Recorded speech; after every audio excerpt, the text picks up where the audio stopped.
Welcome to the Activation Nation podcast, where we talk all things business, mindset, momentum, and what it really takes to build a business and a life that you love. I'm your host, Mindy Trimble, and I am so excited to be here once again today with Kara and Megan, who have been hosting our Activate90 Thursday evening calls. They are joining me today as they're wrapping up, we're wrapping up our 90 days of really activating our health. And they have been joining us each week, helping us do that as nutrition coaches.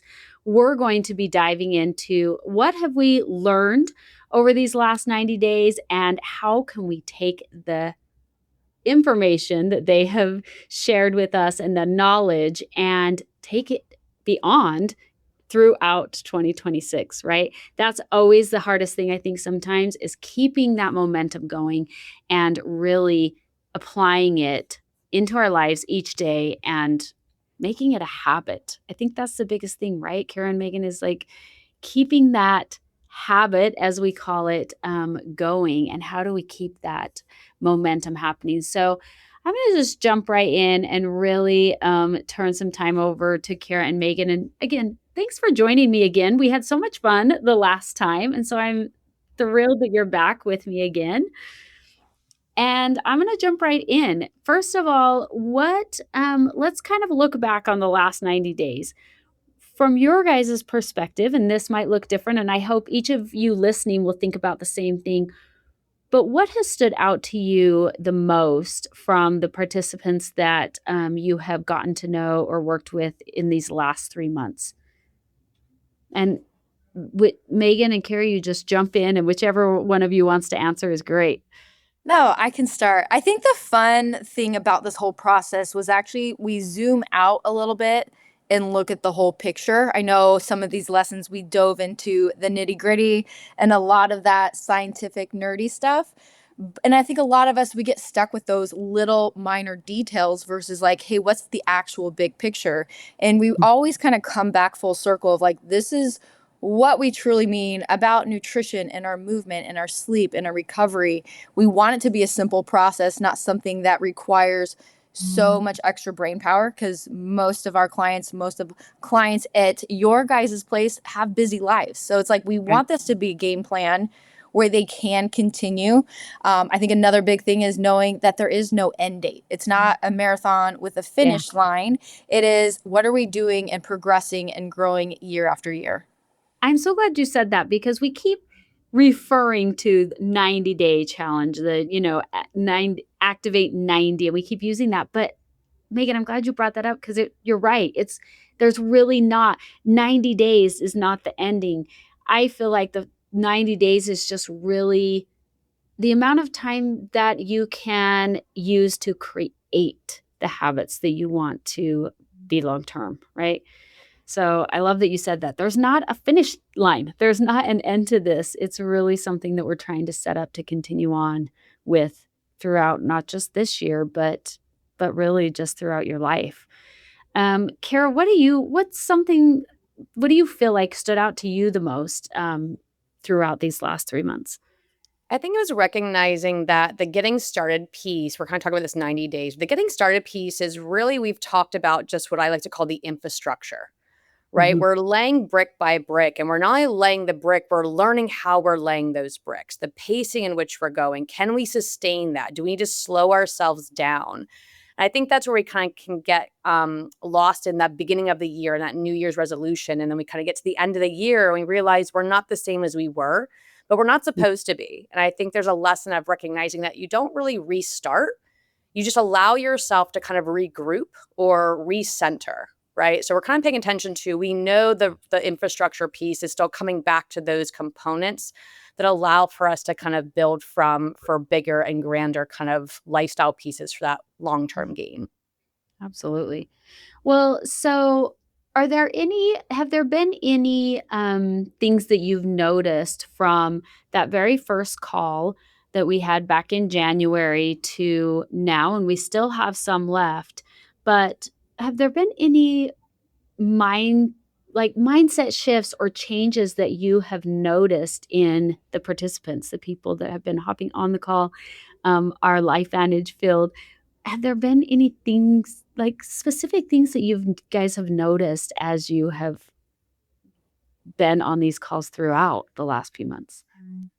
I think I one think thing I saw, sorry, Kara, it's okay. you can go if you want. No, just No, even in the chat when we're talking to all the Yeah. clients about our topic, and they're noticing like, hey, I feel so much better eating more protein. I feel so much better doing XYZ. Like the things we focus on are the actual simple things versus like, hey, I'm doing all these really extravagant things, like I'm cold plunging and I'm doing the extremes. It's like, Mhm. no, these simple things are making the most positive changes in their life. And even by like how they feel, not necessarily the scale, their body composition changing, they notice they feel better. And I think that's that big motivating power to keep going versus just, is that scale dropping every single week? That's what we all want, right? We all wanna feel better. I Yeah. think that's the thing. Body's got to feel better in order to look better. Yeah, I love that. Yeah, and I would say piggybacking off of that is going to be those aha moments, right? And it's like the awareness you're gaining from actually giving yourself data or actual checkpoints or information to go off of versus the guessing. Because we Yeah. can really have a different narrative in our brain depending on which way we want to go. We could either be delusional in the way that we're not doing well, or we could be delusional in the way that we aren't doing well. Versus Mhm. creating that landscape of like, hey, what does the data actually say? Am I eating more protein? How do I feel with that more protein piece, right? So we're having data and ways of tracking our progress, but also knowing that you guys have also been talking about how this transfers over to other elements of your life as well. Your parenting, your relationship, your business, right? So the more information we can kind of give ourselves gives us a better clarity around what we can be making changes around to begin with. And I think this is where Megan and I love coaching in particular, is because it really helps support so many aspects of what we're striving for versus just this one health piece. Because that health piece, that is where everything else kind of stems from. Yeah, I love that. So we've talked about, people are starting to feel better. They're starting to be able to create good habits, apply some of the things that they have learned into, like you said, Kara, not just our health, but into our business, our parenting, or, all different aspects. So, what would you recommend? A lot of people do this. Well, now what? I don't have I don't have weekly calls. I don't have, these specific challenges, those kinds of things. What what is something that you would tell, or a tip that you would give people moving forward for people to focus on? What would be your recommendation, or as they're moving beyond and out of the 90 days? We've set up the stage. Now we're moving into the next phase. What would you tell people to focus on?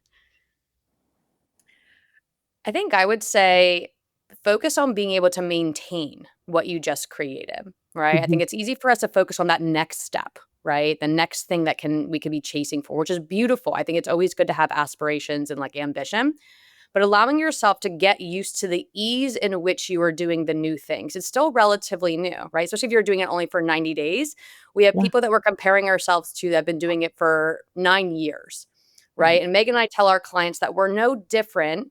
We're just a few years ahead. And I think Yeah. that pacing can kind of confuse us a little bit. So I would say focus on the ease in which you're doing these new habits until you can get a little bit more experience for more. It's good to be striving for more, but you can't do more without having that baseline to kind of grow from.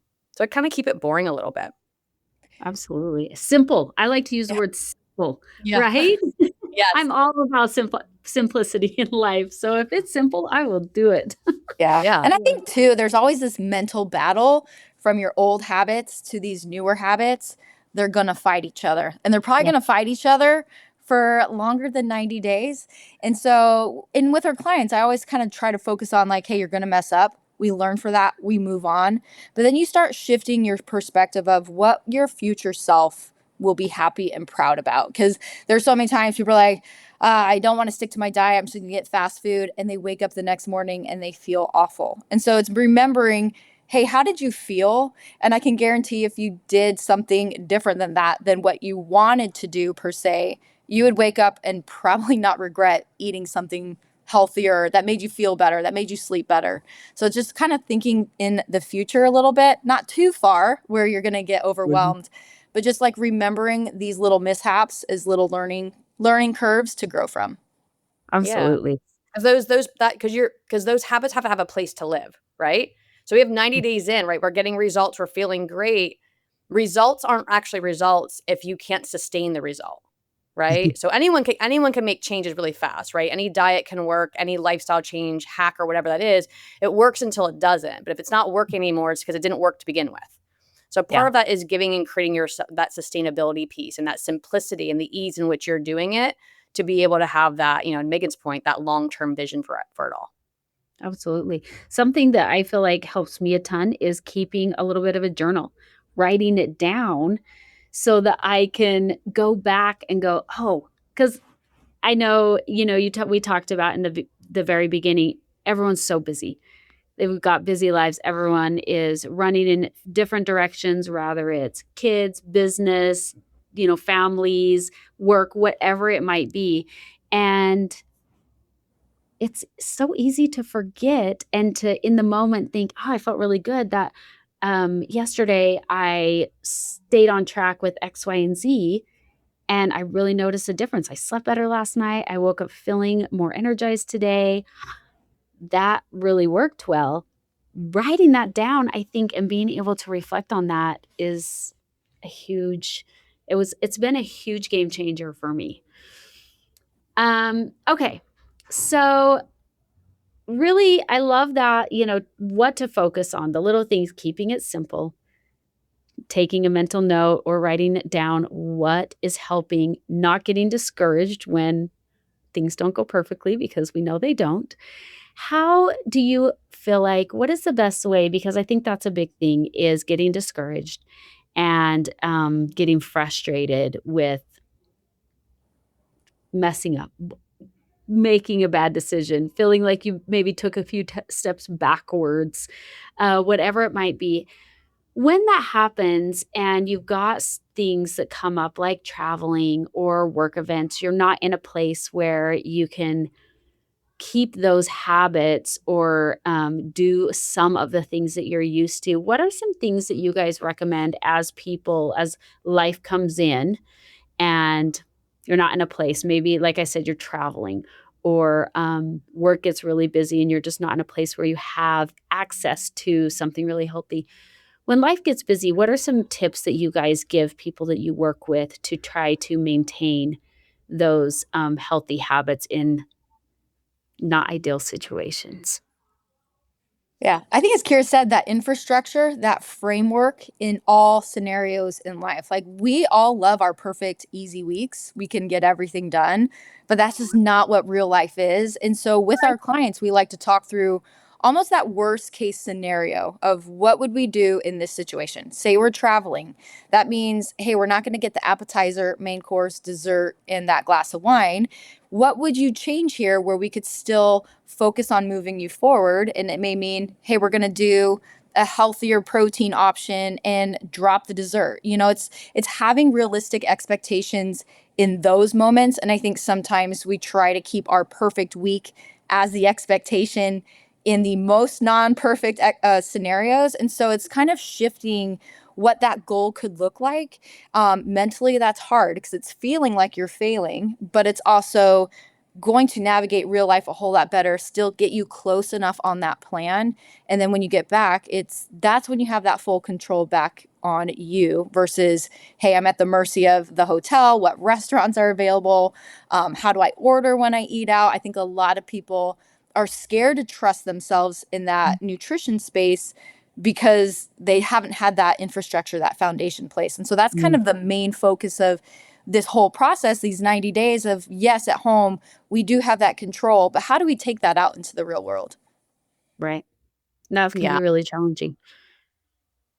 Yeah, I would say, and what makes the most sense in that moment too, right? A lot of times people have the all or nothing kind of approach. If I can't do it, I can't do it. I can't do anything.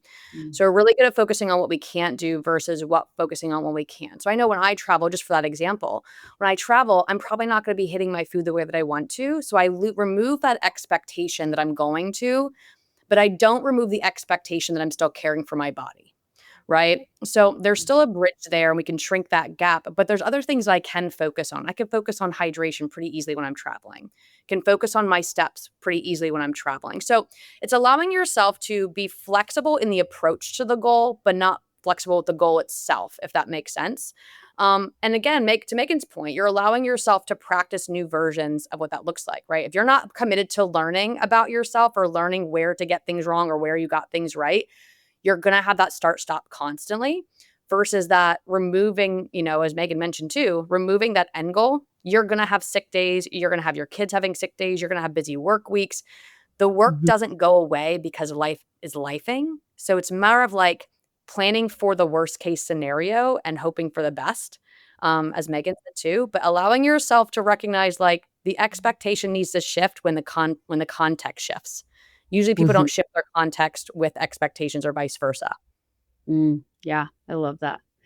So, speaking of busy lives, and I know that over the last 3 months, you guys have touched on this a lot during the calls, during those weekly calls of health and business. How how do you guys teach or talk about and help people to kind of turn that momentum and take that health focused mindset into their business? Because we are a health and wellness company, and so I feel like they really go hand in hand. And I also believe that when we personally are in a healthy mindset and a healthy place in our lives physically and mentally, it really translates into how we connect with other people. So, what's some things that you recommend or that you teach people to transfer that health momentum and health mindset into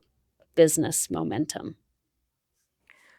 Ooh, I think that's I a know that's that's a loaded question. it. I think there's levels of like the pausing piece, right? So we are on this constant go, go, go, push, push, pushing. I would Mhm. say I think it comes down to Megan mentioned earlier that level of self-trust, practicing and learning what discernment looks like between one and the other, right? Are you operating from a sense of urgency or intention? And we can move quickly in both, but one is going to get us somewhere further, right? Slow is smooth, smooth is fast with our nutrition and our health, right? Giving ourselves that pacing and that intentionality around what we're doing. And the same thing I think transfers over into anything else that we do.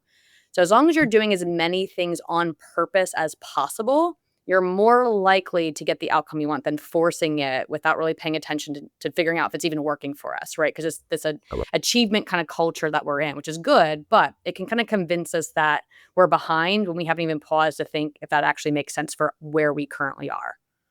Yeah. And when we Absolutely. talk about like growing self confidence comes from doing the thing you say you're going to do.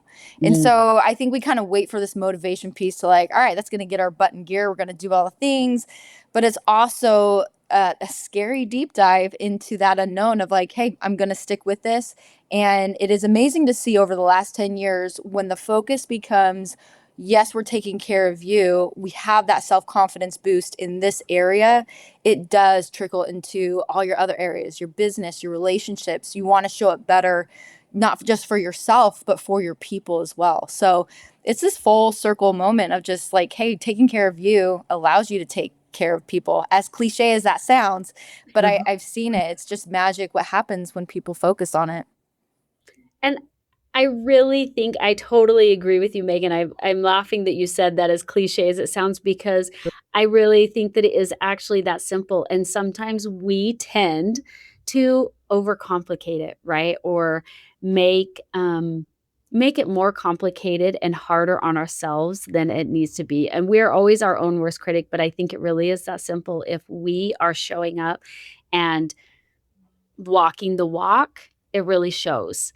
And it really shows in those that we're talking to and that we're sharing with, which translates over to business. As you're having those conversations with people and you're talking about the opportunity that's here at LifeVantage and the health opportunity, the business opportunity, whatever it might be, the more confidence that you show up with and the more walking the walk that you have, the more people have confidence in you. And so I think that it really goes a long way. I love that you guys shared that. If you were to just wrap it up with one thing that like we're ending this 90 days, one thing for those that participated and maybe even those that didn't have the chance to participate, but that are listening to or watching the calls afterwards and wanting to get started, what's one thing that you would want people to walk away with? So we kind of talked about to get started and some things that you've noticed, but what's something that you would like to just share to kind of close it out, and what would you want people to take with them? Oh, how much time we have? I know, I left it wide open. One thing. Just one thing, right? Oh, Well, I think in all encompassing of what we've kind of been talking about, all of this comes down to, at least for me, I've found to be a form of leadership in your Mhm. life, right? And in order to lead other people or even lead yourself, you have to practice that ownership and responsibility, but in a way that has you being really honest. And honesty can be hard because there's a level of friction and confrontation that can come with it. With, we talk about the stories that happen with around it or what the data is telling us, and kind of allowing yourself to learn in that leadership, to lead from a place of experience. And the only way to gain experience is to not get it right and to try things out and to show up with as much honesty and authenticity and care that you can. So it comes from a level of like that self-development in a lot of ways, but I think leading from a place of experience, but allowing yourself to have that experience would be the thing that I think I would have the best takeaway from. I love that. Thanks, Kara. And something you said, Mindy, of like, we're so good, like you writing down the positives that you do in the day, where it could have been the worst day in all these other areas, but you wrote down what went well. And I think that's a big thing we see with our clients is they're so quick to point out what they did bad, and they're just tearing themselves down. So there's so much hyper focus on the bad things that we do that we didn't do it right. And as Kira said, we have to have those bad moments to learn from it. But then pointing out, hey, I actually did this really well. Like it was the worst day, but I still went out and got some steps. I got some sunshine. Was everything perfect? No. And we know a compilation of all those days year after year, that's where that change comes from. And then you'll look back at those bad days and you think, I got through every single bad day the last 10 years. Look how far I've come. So kind of zooming out a little bit, having realistic expectations. Stop breaking yourself apart when things don't go right. You still have another day tomorrow. I love that. Thank you so much for joining and for sharing all of your wisdom and knowledge. It's just been an amazing experience. And I hope that all of you that have listened or are currently listening for the first time to our Activate90 series are taking notes and taking down all the things and all of the nuggets that have been shared. As we have talked about, it really is about building habits and confidence and momentum. And those are the things that carry you forward. And there's not an end date. And this is something that hopefully you guys will be able to all listen and take throughout, not even just the 90 days or 2026, but just really beyond, and make real changes in your lives. Megan and Kira, thank you. I always love having you guys on here. The energy that you bring, and like I said, the knowledge is just unmatched. So I'm so appreciative. Thanks for joining me. And thanks to all of you that are listening. And if you have not been joining the Activate90 calls, get on the app, go start listening to them now. It's never too late. Maybe even listen to them again and get back on the horse and get started again. Thank you for joining, and until next time, we will see you soon. Thanks for listening to today's episode of the Activation Nation podcast. If you haven't already, be sure to subscribe for future episodes and updates, and share with a friend or prospect that you think could benefit from today's conversation. Check the episode description for any links or disclaimers, and we'll see you next week for another episode.